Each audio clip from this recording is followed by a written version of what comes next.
오늘은 중력장에서도 빛의 속력이 일정한지 아닌지에 대하여 살펴보겠습니다. 그와 더불어 중력장에서 빛의 속력과 길이는 어떤 관계가 있는지도 살펴보겠습니다. 여기 어떤 사람이 빛을 쏘고 있습니다. 빛은 언제나 직선 경로를 따라 움직이고 있습니다. 그 경로는 인간이 보기에 언제나 3차원 공간으로 다니는 것처럼 보입니다. 그러나 빛은 3차원 공간으로 다니는 것이 아니라 언제나 4차원 시공간 속을 다니고 있습니다. 빛은 4차원 시공간으로 다니고 있고 인간은 3차원 공간만 눈으로 볼 수 있기 때문에 인간의 인식과 실제 빛의 경로 간에는 약간의 차이가 발생합니다. 우리는 빛의 경로를 정확하게 표현하기 위하여 몇 개의 공간축을 하나로 묶어서 살펴볼 수 있습니다. 이렇게 차원을 줄여서 보면 우리 인간도 시공간을 표현할 수 있습니다.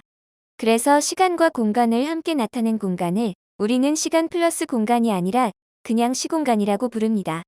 이 그래프에서 우리 인간의 시각으로는 가로축에 해당하는 공간만 인식할 수 있습니다.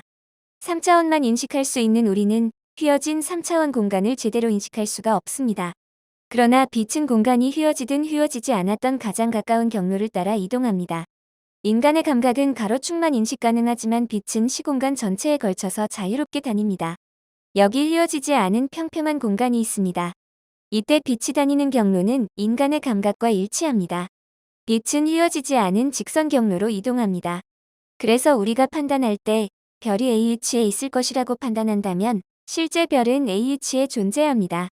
그러나 중성자성 같이 중력이 큰 물체가 그 경로의 중간에 있다면 이야기가 조금 달라집니다. 중력이 큰 물체로 인하여 시공간은 휘어지며 우리는 별의 위치를 정확하게 판단하기 어렵습니다. 주위에 무거운 중력체가 가까이 있어도 우리가 관측한 별이 A위치에 있다고 판단하는 것이 옳을까요? 그렇지 않습니다.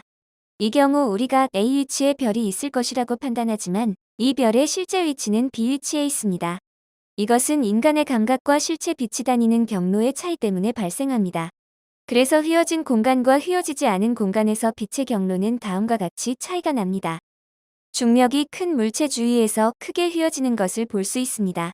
인간이 보기에 빛은 직선으로만 다니는 것 같지만 빛은 휘어졌더라도 자신이 보기에 가장 짧고 효율적인 경로로 다니고 있습니다. 인간은 3차원만 인식할 수 있지만 빛은 4차원 시공간 속으로 달리고 있으며 이때는 비유클리드 기하학을 적용해야 합니다. 정리하면 다음의 표와 같습니다. 우리는 고든 3차원 공간만 인식하지만 빛은 실제 4차원의 휘어진 공간으로 다니고 있습니다. 그래서 휘어진 공간에서 빛이 다니는 가장 짧은 경로를 직선이 아닌 측지선이라고 부릅니다. 빛의 측지선을 서로 비교해보면 다음과 같습니다. 무거운 별의 주변에 있는 시공간이 많이 휘어져 있다는 것을 알 수 있습니다. 인류는 수성과 금성으로 탐사선을 보낸 적이 있습니다. 금성 주위의 탐사선과 지구의 기지국과 서로 신호를 주고받을 때 조금 이상한 현상을 발견하였습니다. 탐사선이 태양 부근을 지날 때 통신 신호가 지연되는 현상을 발견하였습니다. 이것이 그 유명한 샤피로의 시간지연 현상입니다. 일반 상대성 이론을 실제로 증명한 증거 중 하나로 알려져 있습니다. 이 현상을 관측할 때까지 일반 상대성 이론을 증명한 것은 4가지였지만 최근에 발견된 중력파까지 추가로 포함되어야 할 것입니다. 샤피로의 시간지연은 일반 상대성 이론의 4번째 증거로 널리 알려져 있습니다. 다음은 1964년에 발표된 샤피로의 논문입니다. 여기에서 2 곱하기 10의 마이너스 4제곱 세컨드와 60km를 주의 깊게 살펴봐 주시기 바랍니다. 시간의 단위를 조금 바꾸면 200 마이크로초입니다. 매우 짧은 시간이지만 탐사선에 원자시계가 탑재되어 있기 때문에 가능하였습니다. 그리고 그 시간 동안 빛이 더 돌아가야 하는 거리가 60km라는 것입니다. 이것을 동영상을 통하여 살펴보겠습니다. 평평한 공간에서 탐사선과의 통신은 이렇게 직선으로 신호를 주고받지만 수성이나 금성이 공전을 하여 중간에 태양이 위치하게 되면 상황이 달라집니다. 태양으로 인하여 휘어진 시공간을 지나오는 통신 신호는 이렇게 휘어진 경로를 따라서 전달됩니다. 이 그래프는 태양의 중심에 가까이 접근할수록 얼마나 더 시간이 지연되었는지를 나타내는 그래프입니다. 가로축은 태양의 반지름에 대한 비를 나타냅니다. 그리고 세로축은 지연된 시간의 크기를 나타내며 단위는 마이크로초입니다. 태양에 가까워질수록 지연된 시간의 크기가 커진다는 것을 의미하고 있습니다. 이것은 당연합니다. 태양에 가까이 접근할수록 시공간이 더 많이 휘어졌다는 것을 의미합니다. 이 그림에서 주황색은 평평한 공간에서 빛의 경로를 나타내고 파란색은 태양으로 인하여 휘어진 공간에서의 빛의 경로를 나타냅니다. 휘어진 것을 직선으로 바르게 펴면 휘어진 경로로 진행한 빛이 200 마이크로초 더 걸렸다는 것을 알 수 있습니다. 시간으로 따지면 200 마이크로초 더 걸렸지만 경로의 길이로 따지면 60km 더 긴 경로로 빛이 진행했다는 말입니다. 전체적으로 나타내 보겠습니다. 1번은 평평한 공간에서 탐사선까지 가는 데 걸리는 시간이고 2번은 평평한 공간에서 탐사선까지의 거리를 나타냅니다. 그리고 3번은 1번보다 200 마이크로초 더 걸린 것을 나타내며 4번은 2번보다 60km 더 긴 경로라는 것을 나타냅니다. 경로만 살펴보겠습니다. 2번은 태양이 없을 때 빛이 진행한 거리이고 4번은 태양이 있을 때 빛이 진행한 거리입니다. 태양이 있을 때 빛이 진행한 거리가 분명히 더 긴 경로로 이동하였습니다. 인간은 빛이 더 먼 경로를 거쳐 더 늦게 왔기 때문에 시간지연이라고 인식합니다. 그러나 빛의 입장에서 보면 이야기가 조금 달라집니다. 경로가 휘어졌던 말던 빛은 단위 시간당 일정한 거리를 달려왔기 때문에 자신의 속력을 바꾼 적이 없습니다. 4차원 시공간으로 따지면 빛은 당연히 속력이 불변합니다.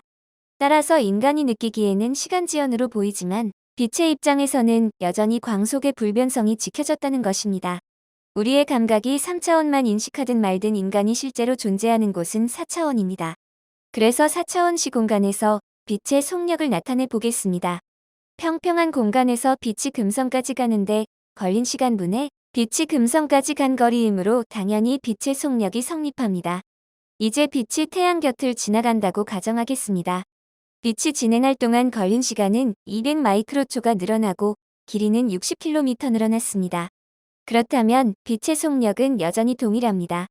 4차원 시공간에서는 여전히 광속의 불변성이 성립하고 있습니다. 자, 여기에서 길이만 따져봅시다. 태양의 휘어진 공간으로 인하여 60km가 더 늘어났다면 이것은 길이 또는 거리가 수축된 것입니까? 아니면 늘어난 것입니까? 어디에 길이 수축이 존재합니까? 일반 상대성 이론에는 길이 수축이 비집고 들어올 틈이 전혀 없습니다. 누가 보더라도 60km가 늘어났다면 길이는 팽창된 것이 정당합니다. 따라서 특수 상대성 이론에서도 일반 상대성 이론에서도 길이 수축은 존재하지 않습니다. 우리는 현대를 살고 있는 사람들이고 과학의 시대에 살고 있습니다. 따라서 자신의 생각보다는 실험 결과와 관측 결과를 우선시해야 합니다. 사람은 가끔씩 거짓말을 하지만 자연은 거짓을 말하지 않습니다. 과거 대부분의 사람은 땅이 평평하다고 믿었지만 우주선을 타고 올라가서 찍은 둥근 지구의 사진으로 인하여 모든 논쟁이 끝났습니다. 절대 시간, 절대 공간, 연속된 에너지도 마찬가지입니다. 이와 같이 명백한 실험적 증거들이 인간의 고정관념을 바꾸게 해줍니다. 샤피로의 관측에서 말하는 60km가 모든 것을 말해줍니다. 이 늘어난 60km가 길이 수축과 길이 팽창 중에서 어느 것이 옳은지 명백하게 판단해 줄 것이라고 생각합니다. 지금까지 시청해 주셔서 감사합니다.